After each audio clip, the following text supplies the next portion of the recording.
Je vous rappelle l'évangile que je vous ai annoncé, que vous avez reçu et dans lequel vous avez persévéré. C'est par cet évangile que vous êtes sauvés, si vous le retenez fermement dans la parole que je vous ai annoncée. Autrement, vous auriez cru en vain. 1 Corinthiens 15, 1, 2. La clause de Paul, si vous tenez fermement à la parole, est simplement sa façon de dire que tous ceux qui ont vraiment cru en Christ tiendront bon jusqu'à la fin.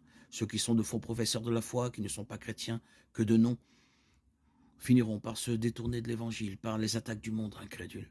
1 Timothée 1, 19, 20. La déclaration de Paul, autrement, vous avez cru en vain dans 1 Corinthiens 15, 2, peut être comprise de deux manières. Premièrement, il se pourrait que Paul parle de manière rhétorique en avançant une déclaration hypothétique concernant la vérité de l'évangile. Le message qu'il prêchait les sauverait, à moins que ce message ne soit faux. À moins, bien sûr, que vous ne croyiez que quelque chose qui n'était pas vrai au départ.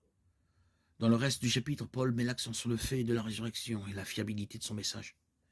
Deuxièmement, Paul pourrait opposer la vraie croyance, qui conduit au salut, à un simple consentement intellectuel ou à une réaction émotionnelle qui ne servent à rien pour sauver une âme.